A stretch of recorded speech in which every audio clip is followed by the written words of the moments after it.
Welcome back to my 30th anniversary Gundam Wing retrospective. Today, we are tackling episode 16 through 20.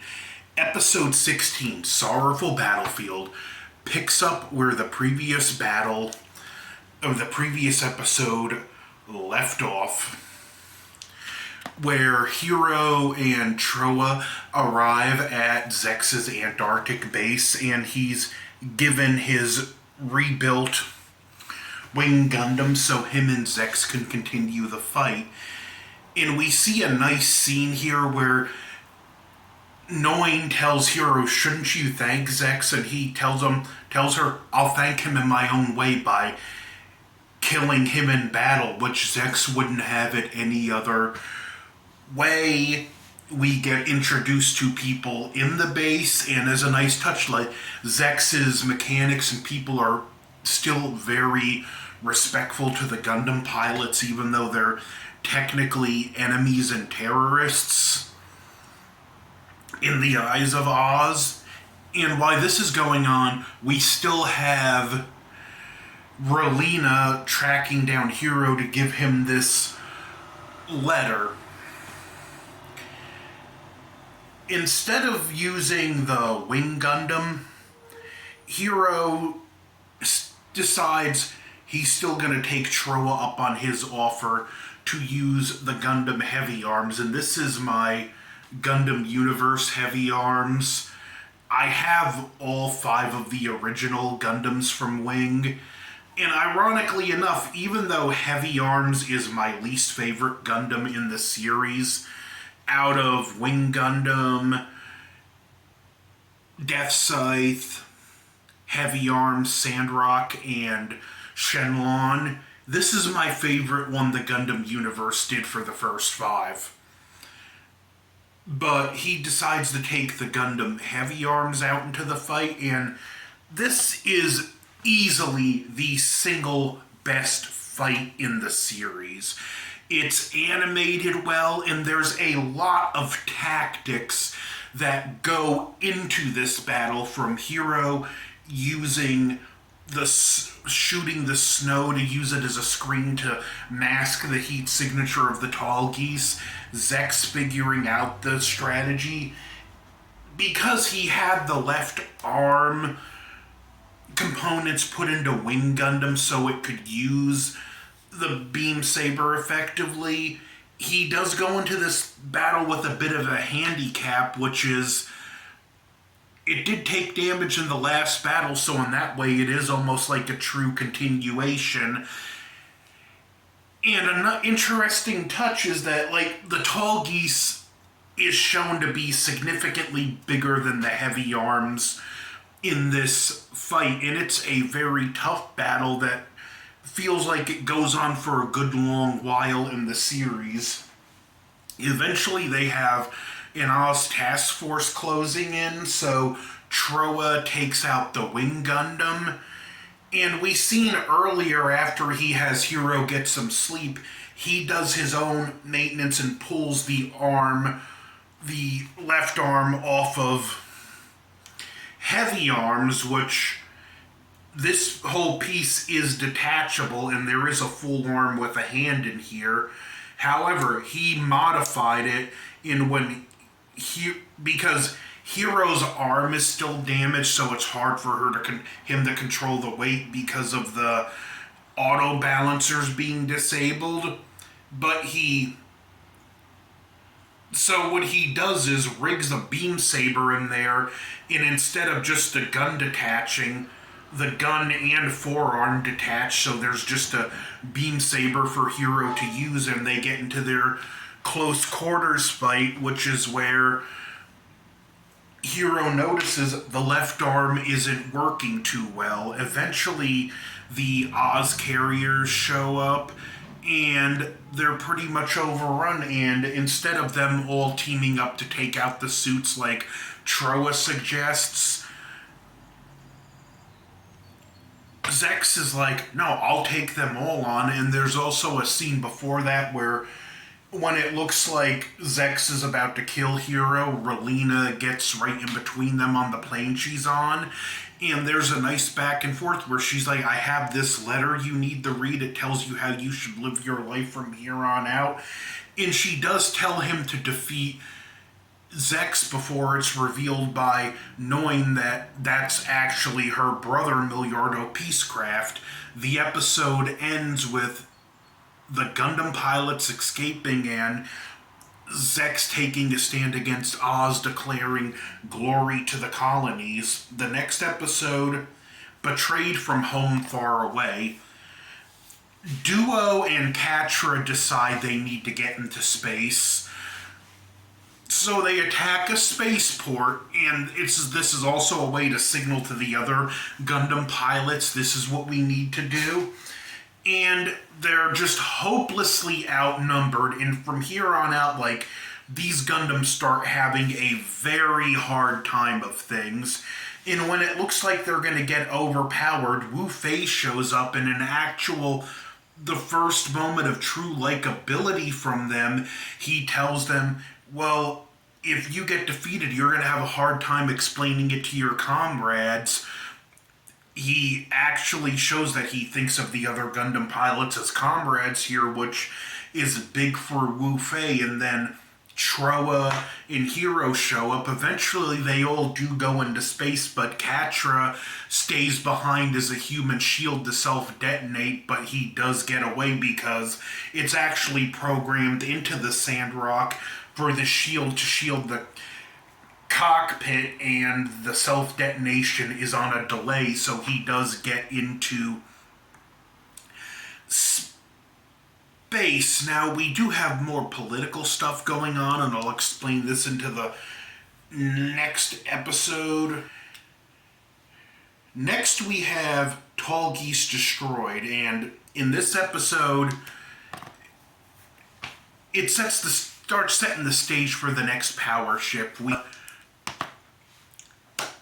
Lady Un, who's a very ruthless character, develops a split personality, and she also has this more kind-hearted and just peaceful, gentle side to her. And they do kind of refer to her in this way in the show, so when I say Lady Un, I'm referring to the more ruthless aspect of her character. When I say Colonel Un, I'm referring to the more kind-hearted aspect. Zex is facing punishment for what he did in this episode, and this is a packed episode again, but he's given a last stand final battle going against former members of the Alliance, and Oz is implementing mobile dolls, which are automated mobile suits that Treize opposes. He attacks a test with some mobile dolls that are hooked up to some Leos. Treize actually challenges them to a fight. The mobile dolls are the brainchild of Chief Engineer Tuberoth, and there's also a top-ranking Oz official, Duke Jermail. The order's pretty much given, kill Treize, and one of the subordinates won't do it, so Tuberoth does it himself, but Treize manages to defeat the mobile dolls. We also see them being used in space against Alliance members, one of which manages to get on a shuttle that has the escaping Catra, who he dashes Catra in his heavily damaged Leo, and jettisons him into space. The shuttle gets destroyed before this is going on too. Also, all 5 of the engineers that designed the Gundams have been captured. And we see the two faces of Lady Un, that she's one way with the colonists, but another way when she's with the military. And Zex gets his last stand, where he fights against impossible odds, but he does overcome, only we see his mask taking damage, and he even mentions the line, referring to Treize, that he's like, once this mask breaks, we can no longer be friends. He manages to escape the battle, and the balance of power is really starting to shift here. Episode 19, Assault on Barge. Well, Death Scythe gets completely wrecked in this episode, and Duo gets captured. Hero, who we found out already enrolled in school, wasting 0 time, sees it, and we think he's going to assassinate Duo. Only it's a rescue mission, which I do like this touch. Because it does show character growth from Hero, because in the previous episode, he just would have killed Duo in like the first episode. I mean, not the previous episode, in the very first episode, he would have just out and out killed Duo, no question asked. And Duo's even like, you're here to kill me? I'm fine with it. It's better you than they use me and my Gundam for some nefarious means. There's also an encounter with Wu Fei in his Shenlong Gundam, which gets its... By the way, I should say, he was actually being held... Never mind. But anyway, Wu Fei's attacking Barge, and when the Barge cannon fires, he loses the Dragon Fang arm on his Gundam, and there's a weird moment where Colonel Un's shuttle flies over Wu Fei, and even though there's no new type shenanigans in this show, Wu Fei has a new type flash where he senses Colonel Un's wishes that, you shouldn't fight. She just senses this compassionate, more peaceful wishing from Colonel Un, and rather than continuing the fight as damaged as he is, he actually takes his main weapon and stabs it, and it just, the energy, the vernier or whatever it does, it just propels his Shenlong at a high speed, allowing him to get away. I really don't understand what was supposed to have happened here other than it being a new type flash, but there's no new types in this show. Also, Zex winds up on a beach and Howard finds him. Howard was the guy working with Duo in the earlier episodes, and it's revealed he's one of the engineers that built the Tall Geese, and he retrofits it with vernier to escape Earth's atmosphere. Episode 20, the Lunar Base Infiltration. Troa joins up with this program where they're having colonists participate to be trained in mobile suit uses, and one of the Oz pilots is highly suspicious how unusually skilled he is. And an interesting touch, both Lady Un and Colonel Un have the same feelings that this pilot could be a very useful for them. Colonel Un even is like very cold with a pilot that's rightfully suspicious of this, where Lady Un has the more compassionate take with him, and there's a nice scene where Troas explains what's going on, and he's like, Oz is clearly at a place where the crafty thrive. You're using friendship to subjugate the colonies without them realizing it. And Colonel Un goes into distress, and she kind of has this moment where she's both Colonel and Lady Un are at conflict with one another. We also, like I said, it's a very good episode. We also see that they're building new mobile suits. These would be, even though they're not directly called it in the dub, and I don't know about the Japanese version, these would be the Gemini. The Mercurius and Veye.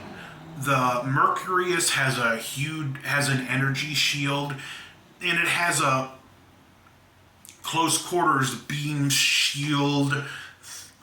sword shield thing. I really don't know what to call this thing. In the V8 has that most powerful cannon they could have put on it. These suits are being made by the engineers that made the 5 Gundams. And the question comes up of which suit is superior, and because these suits are designed to cancel each other out and be weak where the other is strong, it's implied that the better pilot would win. Personally, my take, if the V8 can keep the Mercurius at bay, I think it's got a pretty good chance of wearing down the shields. But if the Mercurius can get up close, the V8 has no close quarters weapon and it would be toast. Plus, the beam cannon is so big it would be hard. Like, close quarters, it would just be more of a hindrance. The Mercurius actually fires on the V8, and we see Heroes in it. He gets captured. Before this happens, in the earlier test, Troa is even given the task of destroying the Gundam Heavy Arms. And Troa is bothered by it. But again, that was a comrade and he destroyed his Gundam. It's a nice moment with his tears floating in space. Another moment I want to talk about is when Hero rescued Duo. We see that because a Leo was seen escaping, that the mobile dolls then target the Leo. And also because Hero and Duo were in the Oz Astral suits, that the mobile dolls also targeted them as enemies and they started firing on their own side. And I do like this touch because it treats the mobile dolls as a new technology where all the kinks aren't being worked out, and at this point they don't have proper friend or foe recognition. They have parameters of what constitutes a foe, and if anything crosses those parameters, they'll attack anything with that looks like that thing. So that was a very interesting touch as we go into the next episodes and we start to begin the debate of mobile dolls versus human pilots, which is something I am looking forward to talking about, and I am going to get more into that ideology when it goes on later. But this is part 4 of my Gundam Wing retrospective. Don't forget to like, share, comment, subscribe. Over and out.